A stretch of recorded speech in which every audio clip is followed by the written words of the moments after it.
Hey, it's Tucker Carlson. You may have found yourself wondering recently, as the world slides closer to nuclear annihilation than any time in human history, why exactly are we at war with Russia? It seems like there's a pretty significant downside to this particular foreign policy decision, starting with economic collapse and ending potentially with extinction.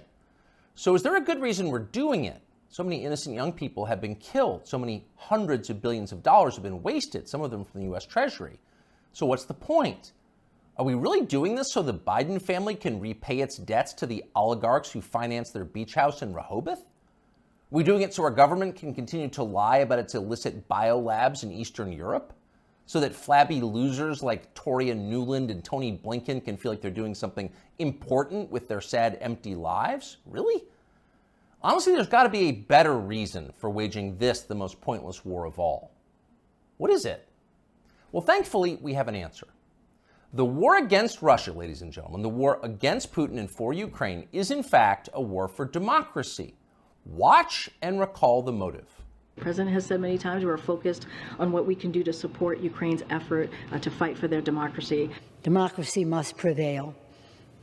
The Ukrainian people are fighting the fight for their democracy, and in doing so, for ours as well. Assisting and helping Ukraine win this fight for democracy and freedom. And of course, Ukrainian President Zelensky understands that what's at stake in Ukraine is bigger than just his nation. It is literally a battle for freedom and democracy themselves. They are showing the world what an existential fight for democracy looks like. President Zelensky and the Ukrainians have changed the course of history for the better, and we unequivocally are with the Ukrainian people in their fight to remain a sovereign democracy. Unequivocally with the Ukrainian people to remain a democracy. It's a bipartisan view. Democracy must prevail. You just heard noted democracy expert Nancy Pelosi say, the daughter of the mobbed-up mayor of Baltimore. As Pelosi puts it, the Ukrainian people are fighting the fight for their democracy and for ours as well. That's right, for ours as well. Without Ukrainian democracy, in other words, we can have no democracy here. If the Ukrainians aren't free, neither are we. We must make sure they can vote in Kiev so we can continue to vote in Kansas City. It's really that simple. And yet tonight, we regret to tell you that we have a problem. It looks like they're not going to be able to vote in Kiev anymore. And no, for once, it's not Putin's fault. Democracy in Ukraine seems to be suspended by the world's foremost democracy advocate himself, Field Marshal Zelensky. Watch this. Чи будуть в Україні наступного року вибори? Це ж питання глобальне. І якщо ми переможемо, то будуть.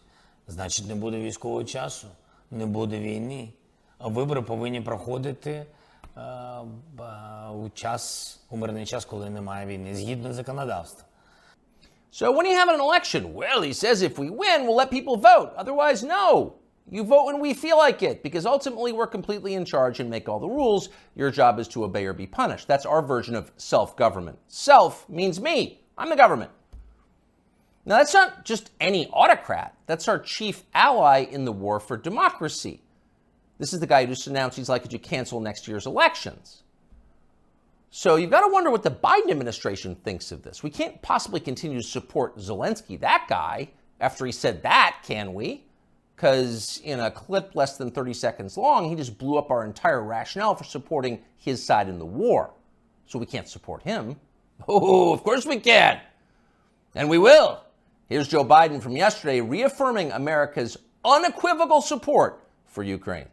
No matter what happened in Russia, we, the United States, will continue to support Ukraine's defense and its sovereignty and its territorial integrity. So to recap, we are currently fighting a war for democracy on behalf of a leader who just casually announced he's happy to end democracy, and our democracy-supporting leaders have no problem with that. In fact, they're strongly for it. Shocked? You shouldn't be. Of course they're for it. You should have seen this coming. Wars for democracy always cancel democracy in the process. That's why our leaders love them. And they all do it, even the virtuous leaders. Abraham Lincoln suspended habeas corpus. The British government under Winston Churchill threw an entire opposition party into prison and let them rot for the duration, in some cases with their families. So in a war for democracy, you can do anything. Imagine what a man might do who has fewer principles. If that man, say, ran Ukraine, he might seize churches, arrest priests, ban all criticism of himself, disappear his political opponents. And that's happening. Just last month, Zelensky threw a man called Gonzalo Lira into prison indefinitely for the crime of daring to write about the Ukrainian government in unflattering ways. Now, what's interesting, what separates this from other such cases, is that Lira is an American citizen. So Joe Biden, who is quite a bit of SWAT, as they say in Ukraine, could have freed Gonzalo Lira within hours. But he didn't. He didn't want to. He didn't say a word about it. He remains in prison tonight. So that makes you wonder, what's the real motive here? When normal people see war, they see death and destruction, sadness and suffering. But that's not what demagogues see. They understand it differently. They know that war means power, mostly for them. During wartime, everything they do can be justified. War is the gravest of all emergencies. Imagine the COVID lockdowns times 1,000 plus drones. Once war breaks out, politicians become gods with the power of life and death. So in a peaceful democracy, you have to debate your political opponents in public, and that's tiresome. But in a war for democracy, you can just throw them in jail or have them executed. You can see that many in Washington are looking forward to that moment. And that may be why they so fervently support Joe Biden, even many Republicans, against a potential opponent, the only opponent who opposes the war in Ukraine. If you were to end the war, their power would evaporate. Last week, a whistleblower produced WhatsApp messages from Hunter Biden, proving that at the very least, his father knew about his influence peddling businesses abroad and probably participated in them. Quote, "I'm sitting here with my father," Hunter Biden wrote to his Chinese partners demanding money. As much as anything reported about the Bidens over the last several years, this was the smoking gun. There it is, right there in the message. That would have been enough to cripple a normal president. It would have been more than enough to keep a normal president from running for office again. But it had virtually no effect on Joe Biden. Most media outlets ignored it completely or tried to spin Biden's relationship with his son as some kind of moral victory.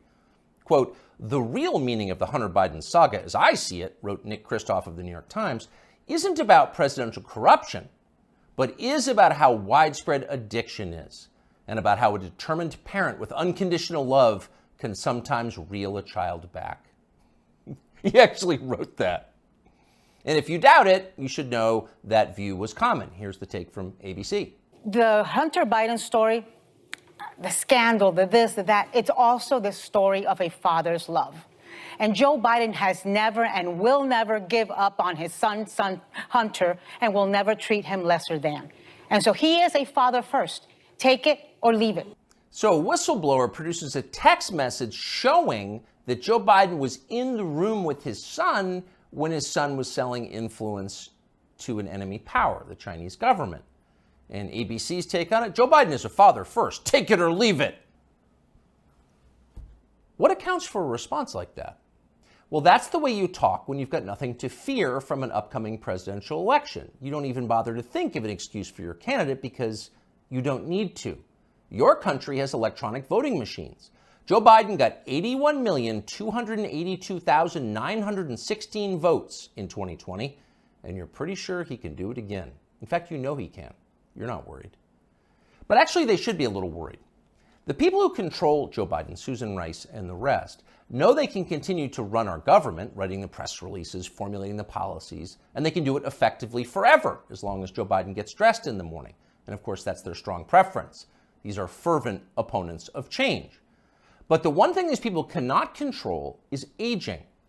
Joe Biden is old. He's 80 now. He will be 85 at the end of the next term. People imagine that old age is a long, predictable progression from acuity to permanent unconsciousness. But often that's not at all how it actually works. When old people start to slide, they tend to slide fast. Joe Biden has begun that descent. Here he was yesterday. And here's what she wrote to me, and I quote, "You can imagine my joy. She called them right away, and the next day they sent someone out to survey her yard. As Beth wrote, this is the best thing that's happened to rural America since the Rural Electrification Act brought electricity to farms in the 30s and 40s. End of quote." End of quote. You weren't supposed to hear that. Joe Biden read the stage directions out loud. That's like eating the garnish that comes with your entree. You're supposed to know not to do that. Joe Biden no longer does. In a year or two, he will be gone completely, and there will be no hiding it. At that point, the Democratic Party will face a secession problem. If Joe Biden is reelected next year and then forced to leave office during his term due to disability or death, that means Kamala Harris will become president of the United States. And nobody wants that, not even her husband. In real life, nobody likes Kamala Harris. That's not an attack on her. In fact, it's possible to feel pity for someone who's so universally reviled. It is instead an observation of unchanging physical reality like gravity or photosynthesis. Nobody wants Kamala Harris to be president. No one will benefit if she becomes president. So logic suggests there's going to be a change. It's going to have to be somebody else. And whoever that person is going to have to enter the race soon, before the election, after Biden drops out. Who could that person be? We don't know, obviously. This is all just guessing. But we do know whoever that is will have to have two essential criteria.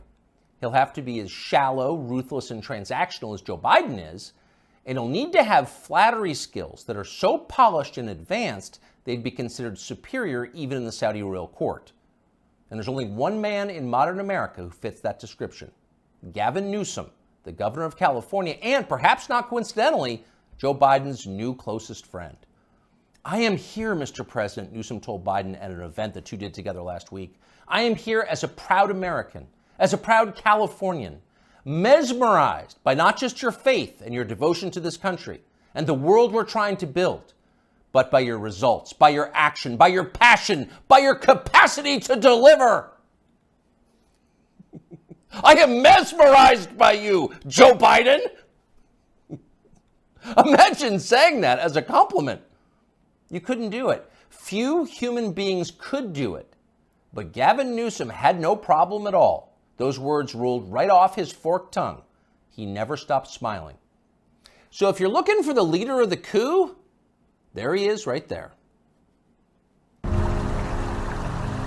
Younger people say the news is full of lies. In Kennedy's motorcade. 239 people. The death of Jeffrey Epstein.